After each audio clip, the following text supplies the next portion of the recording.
Hello everyone, myself Ranjan Pandey. Welcome to commerce scholars.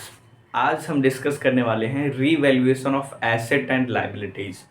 पिछले lecture में हम लोगों ने बात किया था कि रीवैल्यूएशन अकाउंट हम क्यों बनाते हैं और रीवैल्यूएशन अकाउंट में जर्नल एंट्रीज कैसे पास किए जाते हैं, लेज़र रीवैल्यूएशन कैसे बनाते हैं। ये तमाम सारी चीज़ें पिछले लेक्चर में बात कर चुके हैं।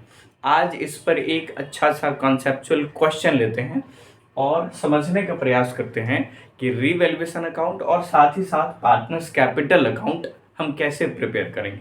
इसका एक सीरीज और रिमेनिंग रहेगा जो कि बैलेंस शीट के साथ होगा। तो एक ऐसा क्वेश्चन जिसमें revaluation account, partners capital account and balance sheet वो साथ हम लेकर के आएंगे। आज हम डिस्कस करने वाले हैं रीवैल्यूएशन अकाउंट कैसे बनाएंगे। आइए पहले इस क्वेश्चन को देख लेते हैं और फिर सॉल्यूशन करेंगे इसका। बोल रहा है कि A and B are partners, A B दो पार्टनर्स है विद द रेशियो ऑफ 3:2। हम ज़्यादा से ज़्यादा शॉर्ट में क्वेश्चन लिखने का प्रयास किए हैं क्योंकि ये स्पेस थोड़ा कम है। बैलेंस शीट है इस फॉर्म का 31 मार्च 21 का, और ये बैलेंस शीट आप देख पा रहे हैं। क्रेडिटर्स है, लायबिलिटी साइड है और एसेट साइड है।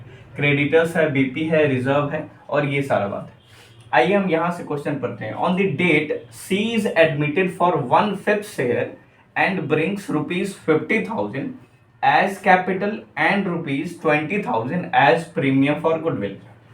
C एडमिट हो रहा है 1/5 शेयर के लिए, 50,000 ये कैपिटल ला रहे हैं और 20,000 प्रीमियम फॉर गुडविल ला रहे हैं।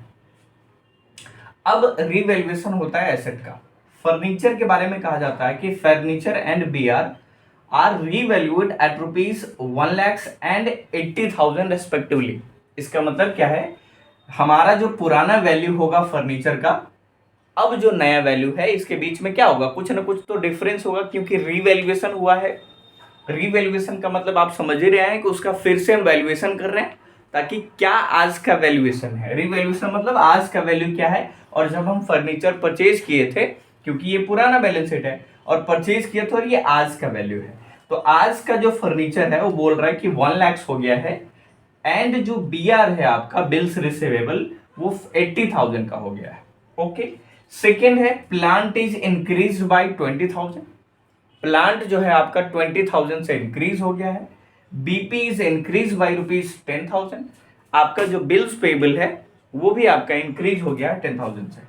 फिर creditors is revalued at rupees 30,000। फिर क्रेडिटर्स का रीवैल्यूएशन होता है जो कि 30,000 से उसका रिवैल्यूएशन होता है। इसमें दो बात आपको समझ लेना है, एक होता है एट और एक होता है बाय। एट का मतलब रिवैल्यूएशन है। एट का मतलब क्या है, रिवैल्यूएशन। यहां इंक्रीज और डिक्रीज आपको कंपेयर करके बताना पड़ेगा। फॉर एग्जांपल जैसे फर्नीचर है रुपीज 1,00,000, रिवैल्यूड एट रुपीज है ना, एट है और 1,00,000 लिखा हुआ है। इसका मतलब आपको इसका पुराना वैल्यू पता होना चाहिए। पुराना वैल्यू कहां से हम पता करेंगे, बैलेंस शीट से। और बैलेंस शीट में फर्नीचर कितना है 1,00,000 और यहाँ कितना हो गया है 20,000। मतलब आपका फर्नीचर का जो वैल्यू है वो 20,000 से डिक्रीज कर गया है। हमको यहाँ वही लिखना है, बीच का डिफरेंस कितना से इंक्रीज और कितना से डिक्रीज किया है। करेक्ट है। तो एट का मतलब जब भी एट मेंशन होगा तो आपको कंपेयर करना है with the new value and old value. दूसरा जो आपका बाय है, बाय में आपको कंपेयर नहीं करना है। जैसे इंक्रीज बाय, डिक्रीज बाय, तो आपको कंपेयर नहीं करना है, वो फुल वैल्यू से इंक्रीज और डिक्रीज होगा। For example BP is increase, bills payable is increase by rupees 10,000। इसका मतलब 10,000 से वो बढ़ गया है।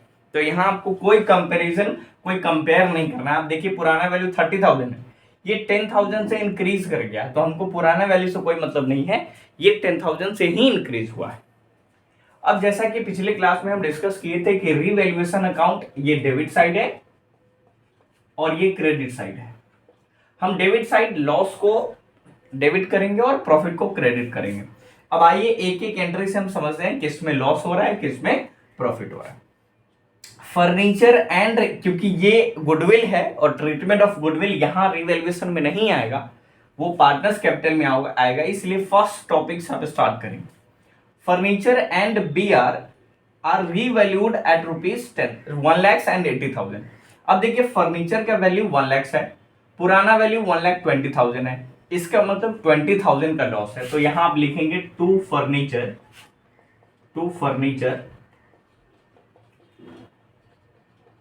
और 20,000, जो वैल्यू डिफरेंस है, जो डिक्रीज या इंक्रीज किया है, वही हमको लिखना है।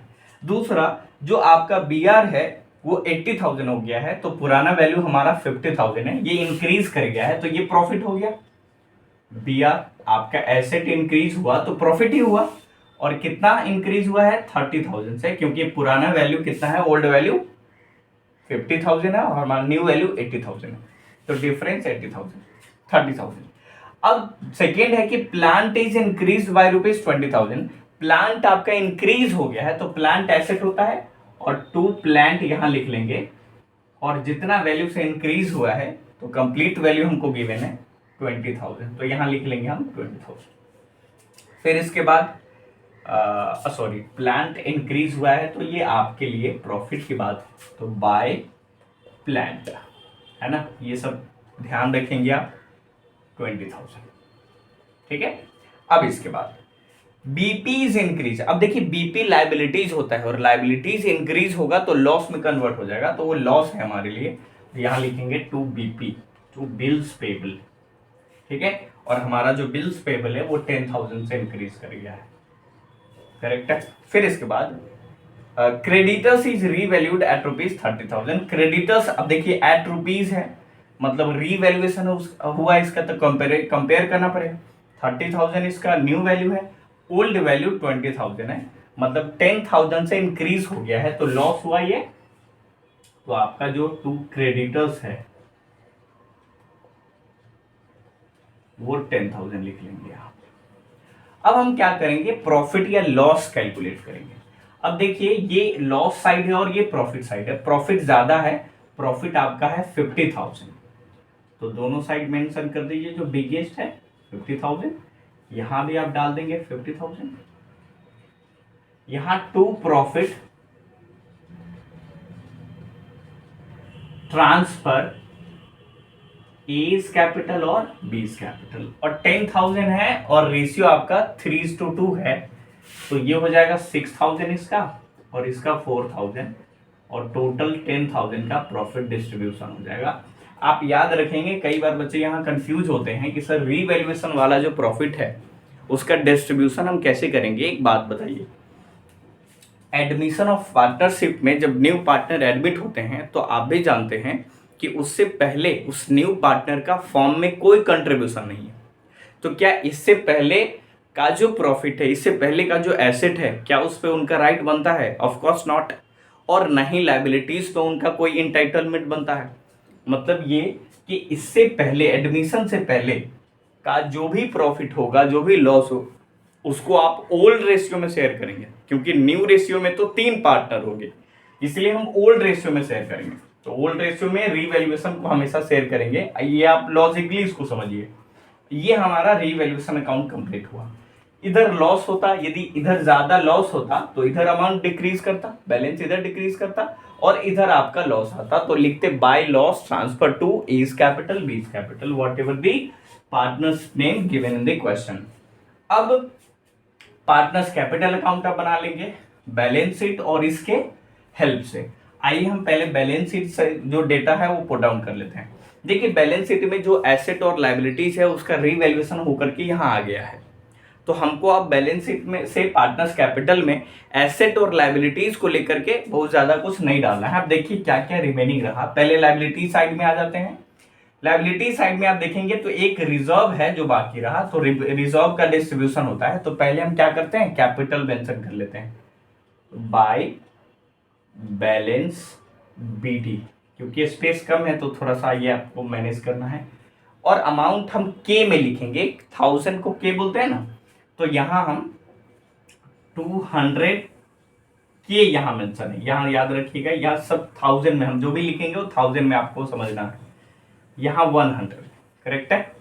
अब यहां खाली रहेगा, क्योंकि सी का कैपिटल अभी आपको नहीं मेंशन करना है, उसका कैपिटल बाय कैश करके मेंशन करेंगे, क्योंकि वो पैसा अभी ला रहे हैं। तो cash account debit to C's capital, तो बाय कैश सी के अकाउंट में, और इसके अकाउंट में तो होगा नहीं, तो अमाउंट कैपिटल के तौर पे कितना लाए? 50,000।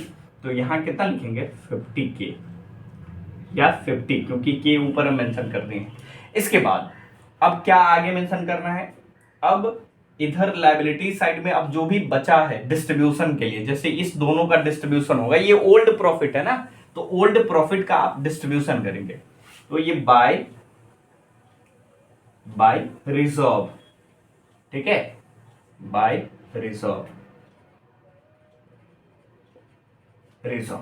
रिजर्व्स का कैसे करेंगे डिस्ट्रीब्यूशन, ओल्ड रेशियो में, और जो कि कितना हो जाएगा 12K और 8K, पुराने वाले को, नए पार्टनर को तो कुछ नहीं मिलेगा, सी को कुछ नहीं मिलेगा। फिर इसके बाद प्रॉफिट एंड लॉस अकाउंट है। अच्छा, प्रॉफिट एंड लॉस अकाउंट का credit balance, profit and loss जब भी क्रेडिट लायबिलिटी साइड में होगा, इसका मतलब वो प्रॉफिट है आपके लिए, डेबिट साइड में होगा तो वो लॉस है। तो यहाँ लिखेंगे बाई पीएल, इसका भी डिस्ट्रीब्यूशन हो जाएगा बाई पीएल, और बाई पीएल में 30,000 बैलेंस है, तो ये हो जाएगा 18K और ये 12K, के नहीं भी लिखेंगे, बार बार के मेंशन कर दे रहे हैं, ये के नहीं भी लिखेंगे तो काम आपका चलेगा क्योंकि ऊपर मेंशन है। अब इसके बाद इधर आ जाइए एसेट साइड में। एसेट साइड में कुछ भी ऐसा बैलेंस नहीं है जो आपको पार्टनर्स कैपिटल में मेंशन करना है। आप देख लीजिए कुछ भी डिस्ट्रीब्यूटेबल है, कोई लॉस ऐसा है जिसका डिस्ट्रीब्यूशन करना है, ऑफ कोर्स नॉट, नहीं है तो फिर खत्म।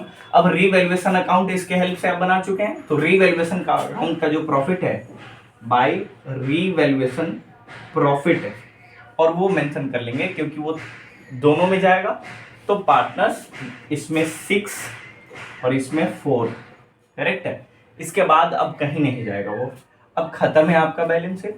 अब ये पार्टनर्स अब यहाँ बैलेंस सीडी करेंगे, तो बैलेंस सीडी, अब सीडी करेंगे जो भी बैलेंस होगा, जैसे 12 और ये 18 30 हो गया और 636, तो 2,36,000 ऑलमोस्ट, तो यहाँ लिख लेंगे आप 2,36,000, करेक्ट है, क्योंकि आपको समझने में थोड़ा सा यहाँ 2024, तो 1,24,000, 1,24,000, ठीक है। फिर इसके बाद यहाँ तो 50 है, इसके बाद इनको कुछ नहीं मिला तो ये 50 ही रह जाएगा, और यहाँ 50,000 आप मेंशन कर लेंगे। इसके बाद हमारा बैलेंस कंप्लीट होता है, यहाँ आप सबका टोटल कर लेंगे, टोटल करने के बाद हमारा ये बैलेंस शीट कंप्लीट होता है। ये टोटल, ये पार्टनर्स कैपिटल अकाउंट कंप्लीट होता है, ये रिवैल्यूएशन अकाउंट, ये पार्टनर्स कैपिटल अकाउंट, ये क्वेश्चन आप इसका स्क्रीनशॉट ले लीजिए। नेक्स्ट लेक्चर में हम बात करेंगे बैलेंस शीट के साथ। ये देखिए बहुत इजी है ये, इसमें कुछ आपको नहीं करना है, जैसे जो कॉन्सेप्ट हम आपको बताए हैं वैसा ही कॉन्सेप्ट लेना है। आपसे एक भी रिवैल्यूएशन अकाउंट का क्वेश्चन फंसेगा नहीं, बस याद रखना है कि इधर सारे लॉसेस डालेंगे और इधर प्रॉफिट डालेंगे। लॉसेस में आपको पता है कि लॉसेस में हम क्या डालते हैं, लॉसेस में जब दो इवेंट होता है जिससे लॉस होता है, जैसे आपका एसेट डिक्रीज कर जाए तो लॉस होगा, लायबिलिटीज इंक्रीज कर जाए तो लॉस होगा, वाइस वर्सा प्रॉफिट होगा। एसेट जब इंक्रीज करेगा तो प्रॉफिट होगा, लायबिलिटी डिक्रीज करेगा तो प्रॉफिट होगा। तो ये दो सिचुएशन है, इसमें ज़्यादा आपको दिमाग नहीं लगाना है। आज इस लेक्चर के लिए इतना ही, नेक्स्ट लेक्चर बैलेंस शीट के साथ हम आएंगे। इस लेक्चर के लिए इतना ही, थैंक यू सो मच।